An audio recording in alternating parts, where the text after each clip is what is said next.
Okay, so we're doing a role play. You guys are looking at the United Nations, established in 1945. As soon as the first nuclear bomb was dropped, um, the idea had to be there that we can no longer live like this. War cannot, we don't want a World War III. And World War III is not necessarily going to be fought anything like World War II or one with conventional weapons. Now we have nuclear weapons and we have the ability to destroy ourselves. So you can see in the middle picture, that's actually the United Nations building. It's in New York City. Originally, the capital, or not the capital, but where it was established was San Francisco. And Eleanor Roosevelt is considered the mother of the United Nations. So it is an American idea. Her husband had passed away before she could seek out and actually complete the vision of what is now the United Nations. And you can see there's a symbol with the olive branch wrapped around the globe. Olive branch is from Greek culture, and you know I'm Greek. It means peace. It's also something you're given as an award, sometimes in Greek culture.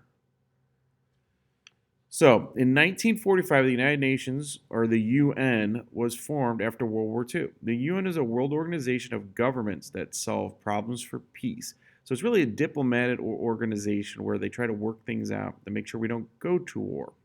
The UN has 5 member Security Council, and this really changes the game. It's made up of Great Britain, France, China, USSR, and the US originally.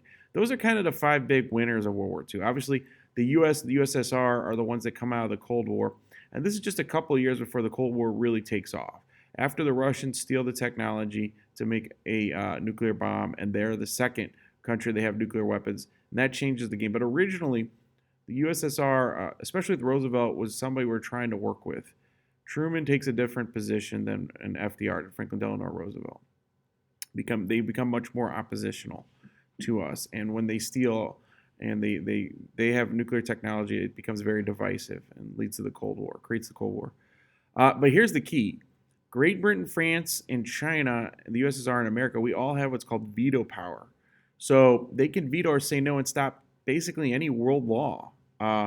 So is it hard to push something through the UN? It is super hard. All you have to do is get China or the USSR to vote with you if you're on one side of the globe, or get the Americans or the French or the British, the more Western nations, if you're on that side of the spectrum politically, to get on your side. So now we have China and USSR oligarchies, which are small groups, are run. You could argue almost that USSR, which is Russia now under Putin, is almost a dictatorship, but it's still run by very wealthy capitalists and Putin. And China is run by the Chinese party and there's some very wealthy capitalists as well that have a lot of power. In America and France and Britain, we have democracies, parliamentary or presidential democracies, which we have. And countries have to align themselves in their interests still along those axes. Now, what's important about the UN is our relationship with the UN is kind of a hate-love relationship. We have sometimes we don't pay our dues, depending on who's president. Republicans tend to be very much against the UN. They don't care for it. They're nationalists. They think that American first agenda is more important. Democrats tend to be much more internationalist. They see the UN as very important as keeping peace and also dealing with humanitarian issues, that we don't have to go it alone. And also, it's a way to resolve more military conflicts, where, again, we go back to the Republicans, say, no, America's going to do what they want militarily, and we have to do what's in our best interest. So depending on who's president, our dues get paid and our allegiance to the UN changes. And that's one issue that the UN has with America. So right now, Joe Biden's president. He tends to be much more pro-UN and much more supportive, and would be willing to give money and support to the UN to keep peace. When President Trump was in charge, he was very anti-UN and basically would have a representative there almost to talk, not really a lot of support financially or in other ways, because he said America first. Okay, so some of the things that come out that really build up to the Cold War, because we know it's coming, is the Truman Doctrine. And you can see there's President Truman signing it in 1947. Truman Doctrine is very important.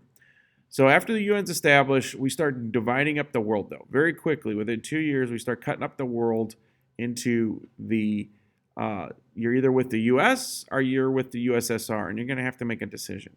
So the Truman Doctrine basically establishes this in writing. It says, look, if The U.S. will give you financial and military support as long as you have any you fight off any outside influences, or let's be honest, he really meant the Soviet Union, communist ideas. So as long as you don't stay communist or become communist or you don't work with the Russians, we got your back. We'll give you military and financial support to make sure that you're safe. So that's very important, especially in outside of Eastern Europe. You can see these nations start lining up. So like the East Germany becomes under American rule. Italy, they're going to get financial money and support. The Norwegian countries, because they have Russia knocking on the door. Russia's expanding, and they took many of the Eastern nations and became a part of Russia. So Russia becomes more powerful now. They take over countries like Czechoslovakia and Poland and Romania, and they become Russian satellite states. They don't really have independence, though. They're ruled completely under the Russians. And he says, if you sign with us, we got your back.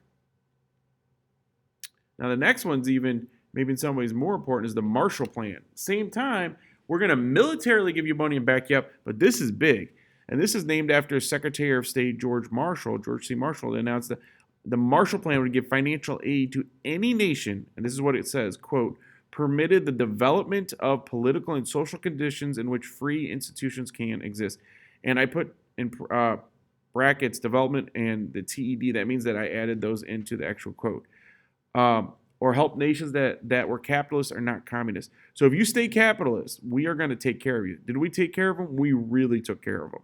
America spent probably trillions of dollars by our standards, spending huge amounts of money to support the French, Western Germany, Italy, Portugal. You could see Great Britain, Ireland, Sweden, Norway.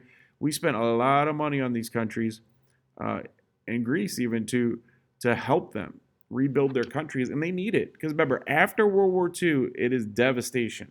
You're either America doing well or you're USSR not doing well. Everybody else is in limbo. They have problems. I mean, France had been leveled and destroyed by the Nazis. Germany had been destroyed by the Allies. England had even though it's an island, been bombed the heck out by the Nazis. And Italy was ripped apart. We invaded through the south of Italy. So all these countries have been destroyed, and they are dying for financial support to rebuild their countries. Just like Iraq, we had to build Iraq. So this is very important to them. All right.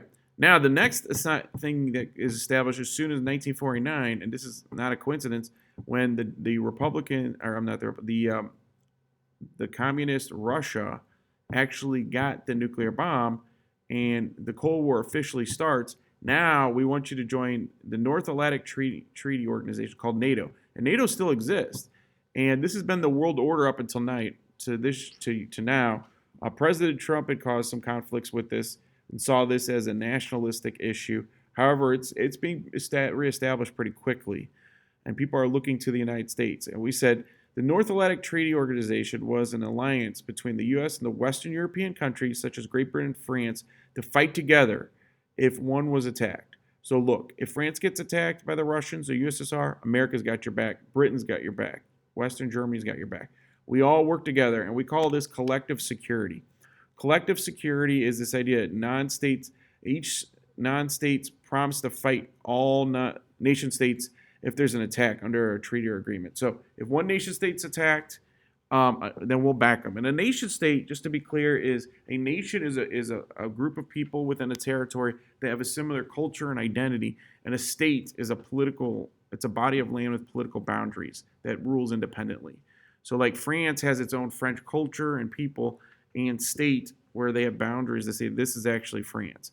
And America is a nation state, but there's still some debate. We do have American culture, but some people would say that part of American culture is we're not completely all American in our culture. Like there's not always the American way. The American way might actually be to be very diverse in our cultures. So these states and these nation states are all going to work together. So you can see they start breaking up. Other countries join and ally themselves with NATO. So you've got Congo, South Africa, Saudi Arabia is on our team, Yemen, Spain. But the big boys are going to come. And you've seen this play out where the ones that ally themselves with the Soviets are Iraq. Remember Saddam Hussein had more Iraq, had a Russian protecting him for many years. And what happens is this: when you're doing these, you think about the United Nations, they still divide along these lines.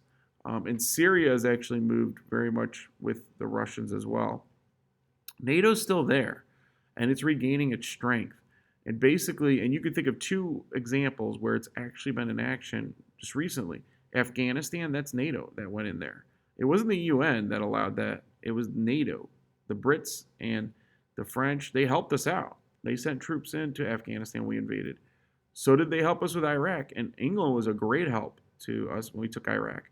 They took the south and Basra to the south of Iraq and helped us win that war as well. So NATO is still well established, and the idea is if anybody attacks us under collective security, we will lash back.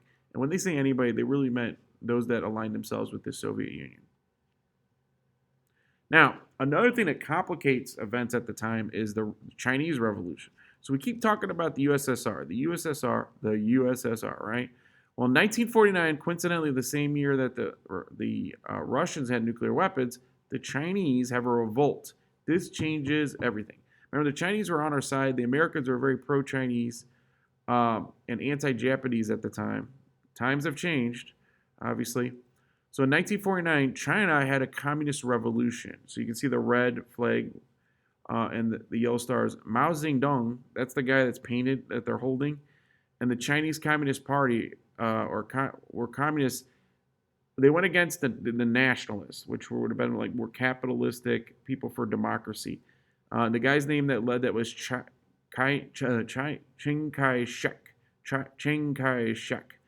And Chiang Kai-shek ruled China at the time, and they overthrew and they killed him, and they pushed the nationalists. And I don't know if you guys know what island they pushed them to, but the island they pushed them to is Taiwan. So Taiwan is a very wealthy, much more capitalistic island that is a part of China now, though. After so many years, it's gone 50 years, it was going to go back to China. And that has been the case. That's why we have a lot of Taiwanese in St. Louis that have left because they don't want to be ruled by the Chinese. Democracy is a big part of Taiwanese culture. They like to vote and representation. The Chinese Communist Party says they have democracy. They do not. They have puppet politicians run and fake elections, and in the end, they always know who's going to win. It's always a Communist Party member. I think there's one non-Communist Party member in all of China's Congress, maybe to be symbolic of the fact that, oh no, we're a democracy. Well, you're not really a democracy if you let one person in with different ideas. And they're really just there so you could say you're a democracy. So, and the communists won and presently rule China. And under the nationalists fled to the island of Taiwan, as we talked about, and they're still there today. Okay?